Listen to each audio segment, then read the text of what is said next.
Greetings, everyone. I've been thinking a lot about cookies lately, particularly Christmas cookies. I don't know if that's a part of your tradition or not, but Christmas cookies has always been a part of my tradition, even though I'm not really one who celebrates Christmas like I used to. I still, still celebrate Christmas with my children and some friends sometimes. But regardless, I think every tradition celebrates a holiday tradition, no matter what your tradition is, and whether it's at this time of the year or others, usually has something about foods. We have foods as a part of our tradition. And traditionally, Christmas time, everybody gets into cookies. That's when everybody brings in the cookies into the office and shares them into the workroom or into the teacher's room with your teacher, or people have, Christmas parties, holiday parties. Let's call them holiday parties now. I think they're called at work when people used to work in offices. But you know what I'm saying. It was very common, and people gifted each other cookies. Christmas cookies have always been a very big part of tradition for my family, both as a child growing up as an adult raising children of my own. We had, as a child growing up, we had, of course, every holiday seemed to revolve around traditional items. We usually tended to have the same kind of cookies, the same kind of dishes for the meals, down to even the side dishes. And holiday time usually meant cookies. Different people had different cookies they made.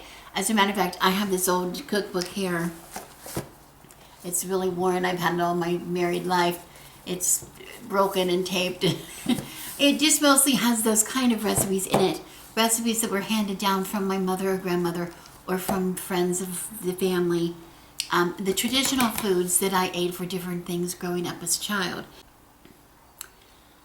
I remember as a child growing up in the neighborhood, first of all, my grandmother had particular cookies that she always made. She always made like a molasses cookies, a little soft molasses cookie that she iced and put other colored sugar on the top, or colored sprinkles on the top, which was a really big part. It wasn't Christmas, or she had a sliced sugar cookie in the same way. She either put a colored sugar or she put a walnut half on the top of those cookies, and that was pretty much what she made. Those were the cookies she made. She sometimes candied dates, or she had Divinity Fudge or something like that. But that was what she made. We have, if I'm looking in the book, I see that we have had, since I was a kid, Mabel McCormick's Peanut Blossoms. Now I know a lot of people know Peanut Blossoms today, the peanut butter cookie with the Hershey Kiss on the top. Well, we have Mabel McCormick's version, and that's what it says in my cookbook, and we've been eating those ever since the 50s. I believe the 50s, probably at least into the 60s, the early 60s. We always had those. She always made those. She also made a thumbprint cookie, which I have that recipe in here too. It seemed like everybody, my own mother made different things that were the same, but one thing that my mother made was chocolate chip cookies. And it's funny because I know everybody's mother in the neighborhood, it seemed, made chocolate chip cookies as well at Christmas. That was a big favorite of the kids. Those are the ones that we like to not only eat by the handful, but we also we help to make those. The girls, particularly in the neighborhood, the ones of age, we would get together at one of the houses or another, at my mother's or at Betty Horrell's house or Betty Sweeney's house or whoever's house it was, whose mother needed the cookies, and we would make the chocolate chip cookies for them. Recipes were just about the same. They probably all used like the Nestle Toll House recipe on the back of the package probably, but we pretty much made them all the time. That was our job, to make the cookies in these different houses, and as a result we ended up eating, of course, our weight in chocolate chip batter. And I want to say, to this day, I'm still very bitter that they sell batter for people to eat, or they sell ice cream with batter in it, chocolate chip batter, dough. It drives me crazy. You should have to make the cookies in order to enjoy the dough. Everybody knows that. It's a cook's treat. It's the cook's treat. It's not anybody else's treat. That's something that I really have offense. I take offense. I take offense by that. But anyway, we would do this, and this was a tradition that we had, and every Christmas we would see these exact things. Maybe the woman down the street would make, certain kind of, we had people making biscottis, the Italian grandmothers. We had the Polish, we had people making the little bazel cookies, I know. There were different cookies, or the little powdered ones, whatever those are, I forget. But different families made different cookies. And at holiday time, when there was a table put out of cookies, you saw all of those different kinds of cookies, and that was an important part of the tradition. Each people sharing what they had, what they do, what was their brand. It wasn't like it is today, when you go and everybody makes every kind of cookie and you always try new recipes. That really wasn't the case in those days. What I wanted to say was, another part of my tradition growing up as a child, one of the grandmothers that I speak was a grandmother of one of my best friends who lived with her and her family in their home. And I think they were of some kind of Eastern European descent, I don't know what. But they would make these little nut rolls, little rolled up dough with a nut mixture inside them, little crescents. That they were just, they would just, I think at the beginning of December, maybe once Thanksgiving was over, Margaret, this was my friend Margaret, and her mother and sisters and her grandmother would be pretty much in that kitchen, and in the spare time they had, rolling out dough, mixing up dough, rolling up dough, grinding up nuts, making dozen after dozen after dozen after dozen of these little nut rolls, and they continued to make them up until Christmas week. And as a matter of fact, they made so many of them that Margaret, my friend Margaret, used to bring to school. This was in high school. She brought in lunch bags. We had these paper lunch sacks that we used to carry our lunches in. And when she brought the lunch bags, she would bring one thing pretty much every day of Christmas week, the last week of school before Christmas, possibly the last 2 weeks before Christmas, I can't recall. But I know she brought bags and bags and bags of these to school. Every day she would bring a bag, and she would pass out these little nut rolls to anybody who wanted a nut roll. And as a matter of fact, I know she did for some of her favorite people that really liked the cookies a lot, enjoyed them a lot. She would give us our own bag to take home. Like, I always had a bag of this that Margaret gave us from her family to take home to my family to share at Christmas time. It became one of the greatest traditions of my time. Now, as I got older and I grew up and I started to have my family, we did adapt. We did keep a lot of those recipes in our family. For instance, the little iced cookies that my grandmother made when I was young. When my oldest daughter was young, she would make them. We would make them, and she would help get to decorate those, put the sprinkles on. Then we moved here to California, and I continued to make them with my girls. And I would ice them, and they would put on the sprinkles. They would put on the sugar or the sprinkles. And when they're little, they put on, like the half a bottle, I know that. But I have one of my most cherished photographs that I ever took was my grandmother visiting, and my mother and father were visiting. They were all here one holiday, one Christmas. And we were in the kitchen with my girls at the counter, and my mother and my grandmother watching as we were icing the cookies, and the girls were dumping on the decoration, the sugar, and that was just a part of our tradition, which remained. My grandson made them with me. My grandson made them, and I remember he would use he loved green. He went into it, was like in his green years, and the little jar of green sugar, he would pretty much use up that jar just with like 6 cookies. He would put so much sugar on it. Of course, it didn't all stick, and it would go everywhere. But that was a part of our tradition. We had certain cookies that we made that was a part of our tradition every year, and the girls would eagerly say, "Did you make the," fill in the blank, peanut blossoms? Are you going to remember to make the, whatever, fill in the blank, the cookie? Well, we got older, things got older, and I lost track of Margaret for many years, and so the nut rolls didn't ever happen. And I couldn't find, every once in a while I would think about that and try to find a recipe, and I could never find a recipe. Didn't happen. And so they went unnoticed. It went unnoticed. I just forgot it. But we started filling up with other traditions. And it seemed like it didn't really matter what kind of a year we had, if we had a good year or we had a difficult year. Some years we were suffering from, loss of employment, jobs. My husband being laid off. He was in the aerospace industry and he got laid off several times. And that made for a tough Christmas. And I remember, we'd have like maybe a small Christmas, but everybody said, and it was our mantra pretty much in the family, as long as we have cookies, it's Christmas. We don't have to have a lot of gifts, but we need the cookies. We need cookies. So our cookies became the core of our celebration. Okay. As the children got older, of course, and got families that had families of their own and moved away and had husbands, and they started adapting other traditions. And I know even my daughter Heather, who is still very traditional in a lot of ways, she has pretty much abandoned all of our old traditional things that we make. Everybody still wants the peanut blossoms, but one of my daughters won't even eat any of the cookies that I make because she won't eat dairy. She doesn't eat milk or eggs or butter. And of course you can replace with some things, but you just can't. Some things can't be replaced in a cookie. It just doesn't, it's never going to be the same. It's not. You can change all of the ingredients in a cookie and come up maybe even with a delicious cookie, but it's not going to be the cookie that it began, what it was like when my grandmother made it, or my mother made it, or Mabel McCormick made it, or which to me is that's a very precious memory to me. I will say that in the 1990s, I had a high school reunion, or no, I didn't have a high school reunion. It wasn't that. It was my grandfather's funeral.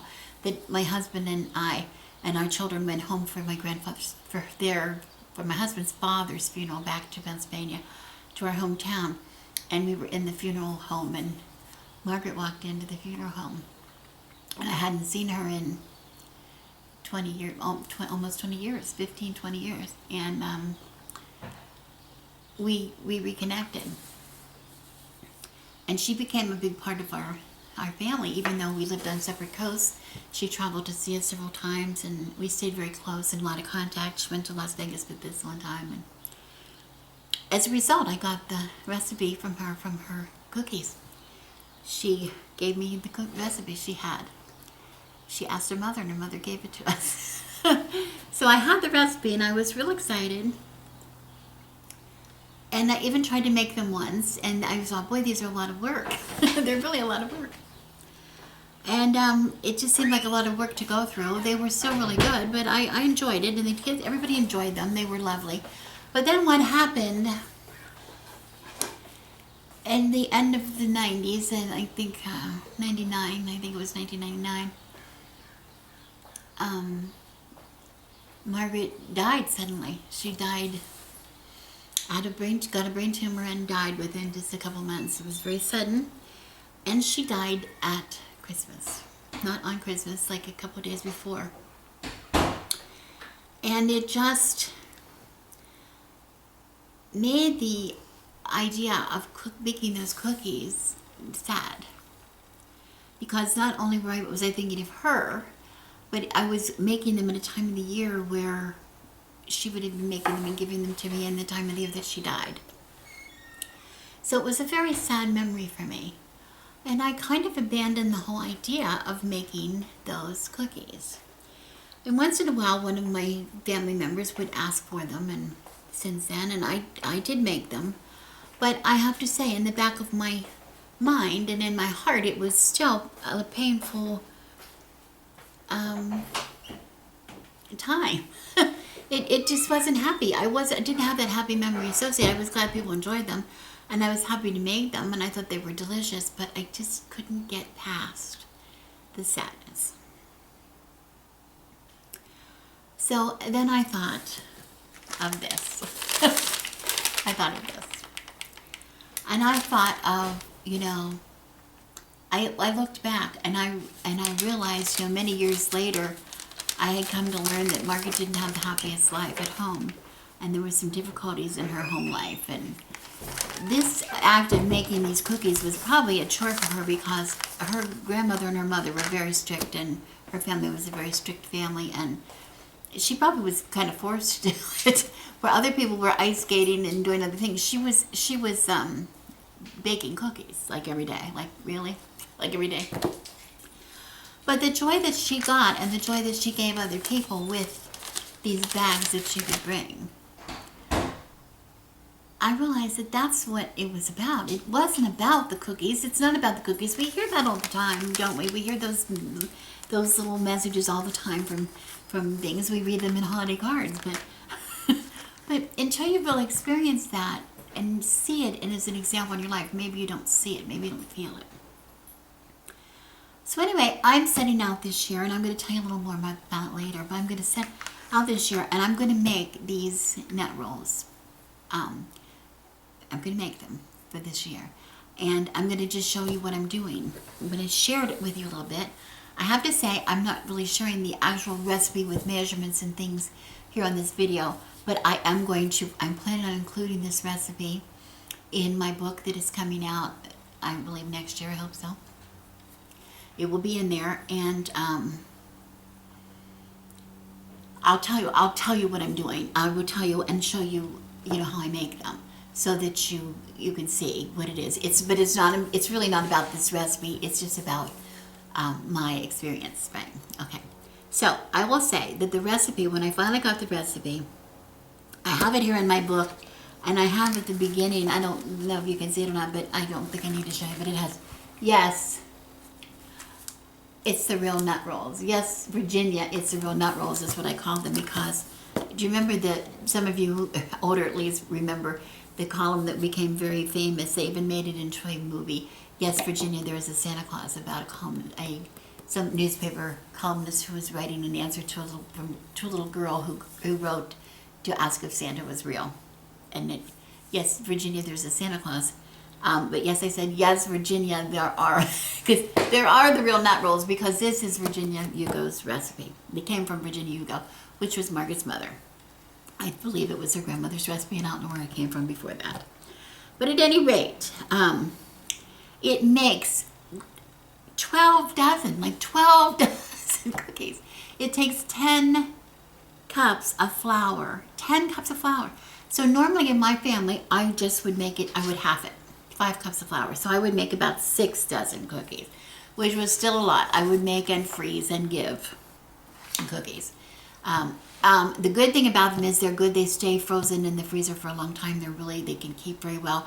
You can make the dough ahead and freeze that, or refrigerate it. You can make the filling ahead and freeze or refrigerate that for a long time. So they're easy to do in steps, and I have found that as I'm older and wiser, I can do these in steps, and this is what I did. Okay, so I mixed up, since it was 10 cups of flour, I've divided it and made 2 batches of 5 cups each. Okay, because I'm not going to deal with it all at once. I put it in the refrigerator, my dough, in 2 pieces.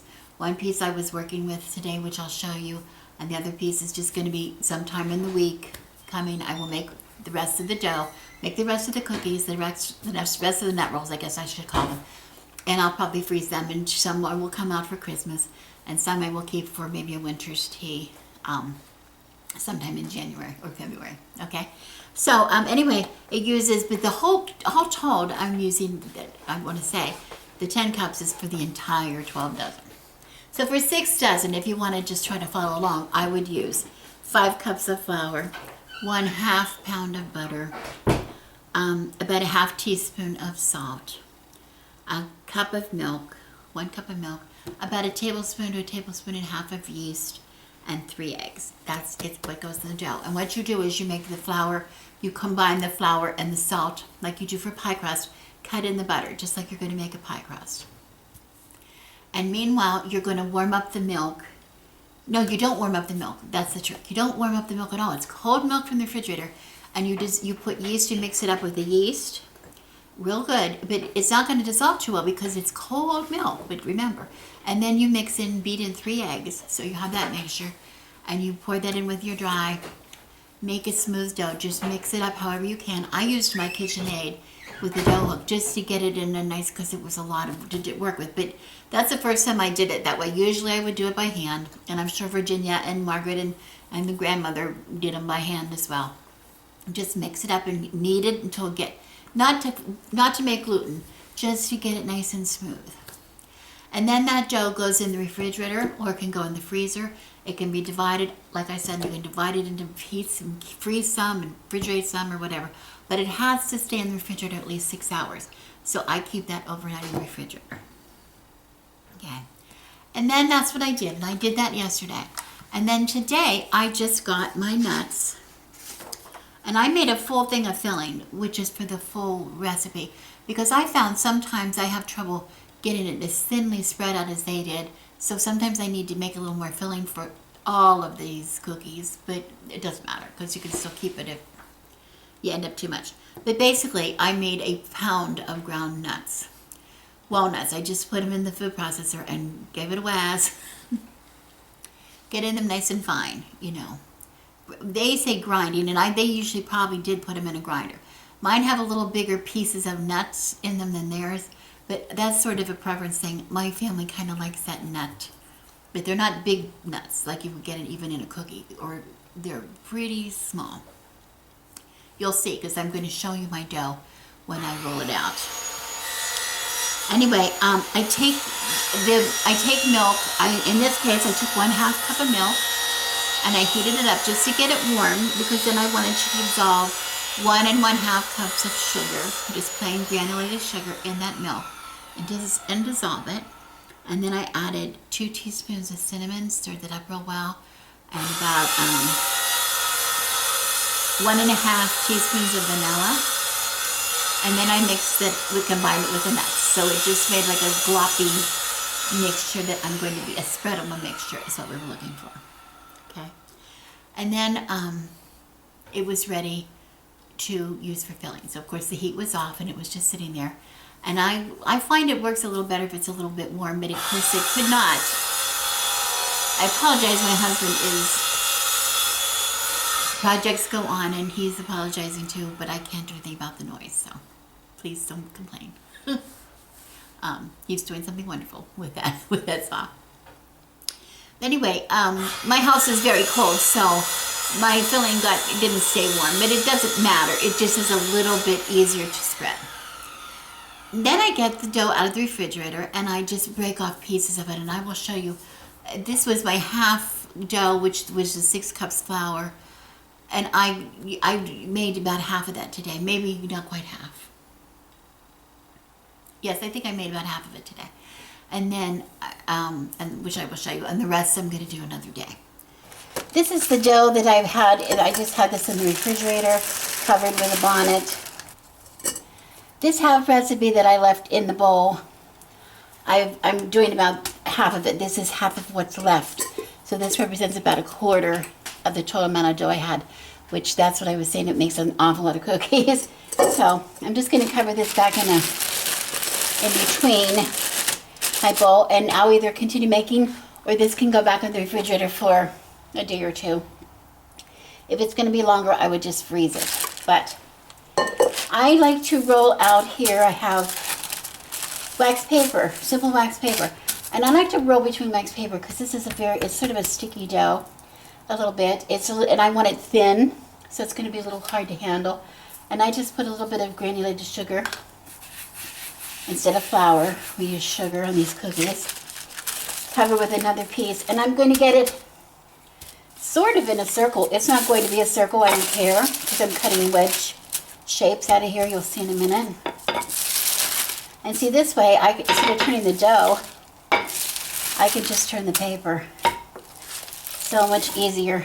Okay, and I can see that's a little thick here, so I will just keep rolling. And what I do is, as it's sticking, I pick it up, I flip it over, and I release it from the paper on this side. It was a little sticky, so I'm going to just add a little bit of, just a little more sugar, which is going to give it a little surface that I can, and I'm going to flip it over because this was a little wet from the dough, just so I can get it a little more even in thickness. Again, not worrying about the shape so much, but trying to get an even thickness.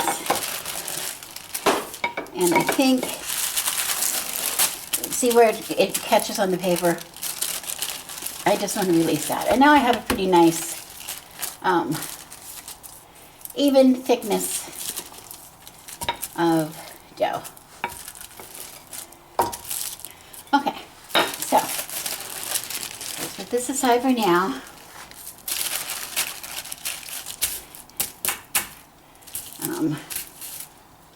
Make sure it's released. It's okay. It's okay. Okay. Now I have my mixture of nuts, milk, and cinnamon, and a little vanilla. And I'm just going to spread this as thinly. See, it's pretty thick. And I browned the nuts down about as fine as I can. But I still wanted a little bit of texture of nuts. So I'm just going to try the best I can to spread as thinly as I can and cover most of the surface. I'm going to have holes in it, of course. It's not going to matter that much because we're going to be rolling up wedges. So every wedge does not have to have the exact amount of nuts, but we want it pretty well dispersed. We don't want any area that's way too thick. That won't be good. And so I'm just, you know, I'm working as fast as I can. I have kept this filling at room temperature, not putting that in the refrigerator. You can make it ahead of time, but you see it sort of thickens as it cools. So it spreads much easier when it's still warm. My counter is very cold today, so it's going to be a little thicker than I would like it to be, but it's okay. I'm not entering a contest. This is for friends and family. So, and see how easy it is when I do it on the wax paper. I can just turn it. And this is a good technique to use for any kind of a filled cookie or filled thing like that. If you do on wax paper, it's easier to handle. I even do pie crusts on wax paper a lot of times because it helps me to roll it out without a mess, without it sticking to the counter and having to use a whole lot of extra flour, which will just make it dab. Okay, so you can see from my, I'll move this out of the way, that it's not, every inch is not covered, but it's fine because it's going to be cut. And I'm about going to go in, I want about a dozen out of each one of these little globs because my whole recipe, the whole recipe makes about 12 dozen. This dough, whole dough, representing about 6 dozen, and I should have about 3, and I'm going to have a little more than 3. But some of them are going to be bigger, some will be smaller. You'll see when I show you on the pan. So that's why this could be a bigger circle, smaller circle. The wedges in this are not even going to be the same. So I'm going to just start by 4. And you see I'm really off, it doesn't matter. And then I'm going to go each section into 3. So I'm going to go across the pie cutter.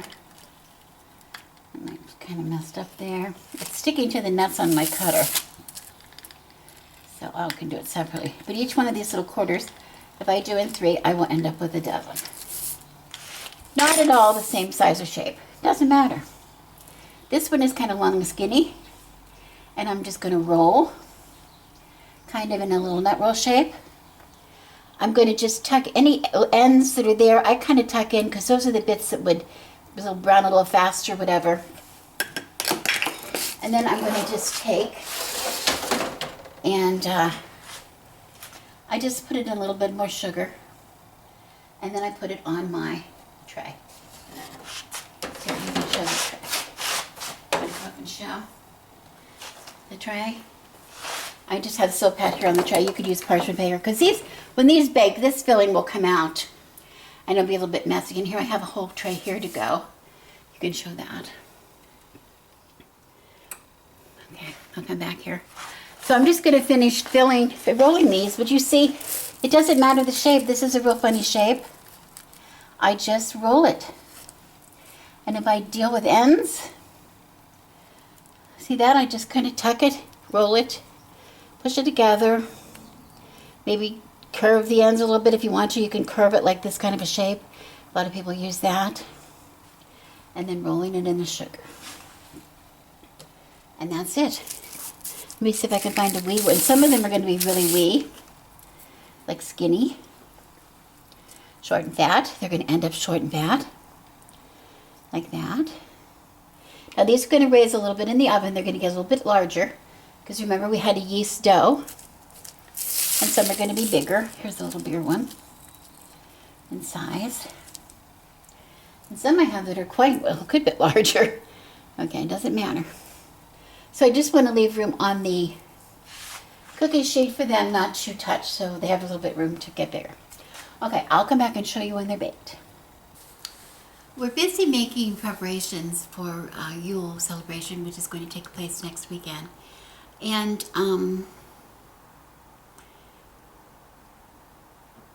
I was thinking about, we always have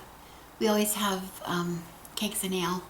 Ritual cakes, moon cakes, we call them in our coven, we share as a part of our ritual. A lot of pagans do this.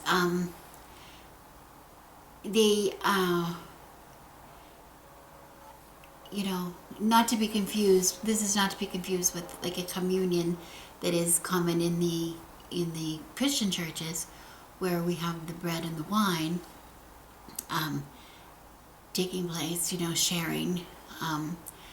In a pagan community, it's very common, particularly in Wicca, to have what we call cakes and ale at the ritual, or cakes, or wine and cakes, or cakes and wine, or moon cakes, whatever we talk about. There's a fertility rite within most rituals that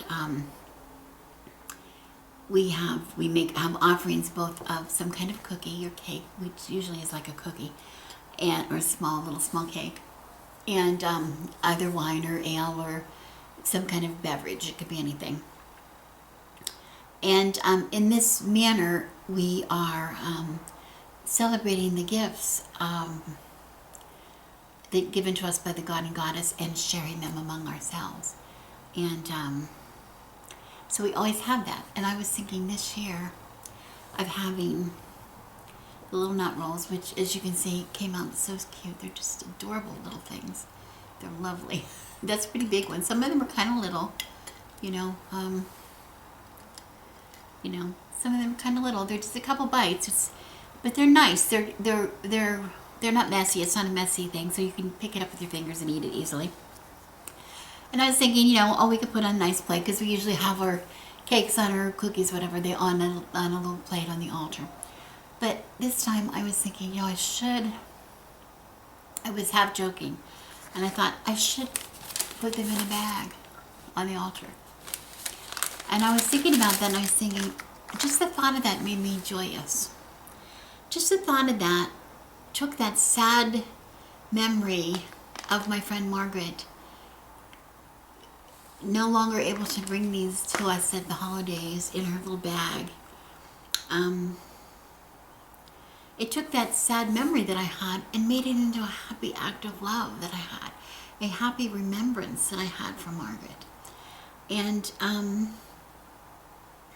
just like we're sharing the gifts of the god and the goddess during our ritual, we're sharing our gifts of this time of the year of remembrance when we include holiday traditions, grandmother's Christmas cookies, or Mabel McCormick's thumbprints, or Margaret Hugo's, Virginia Hugo's, yes, it's the real nut rolls.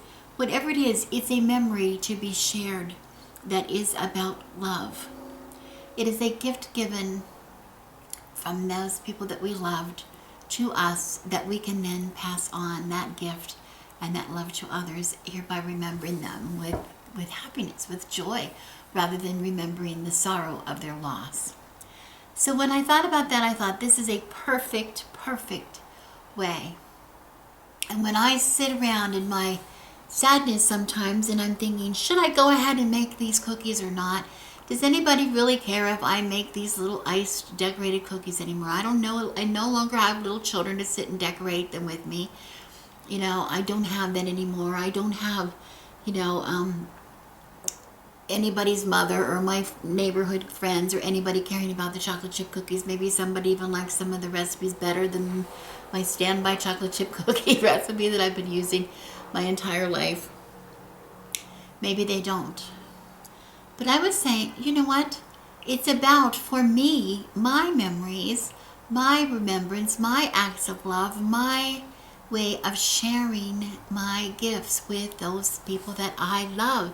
It is about me. So yes, my answer to the question I ask myself is, should I bother?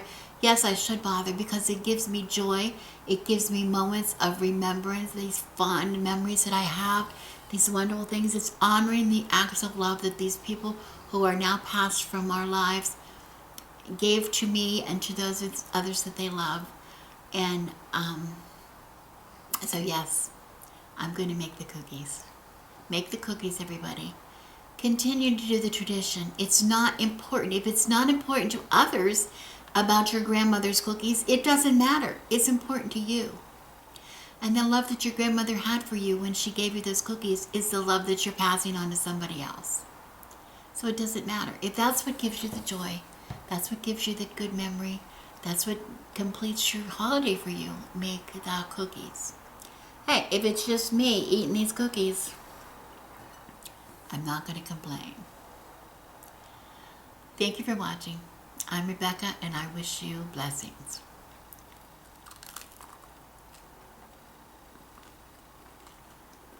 Mm. Mm.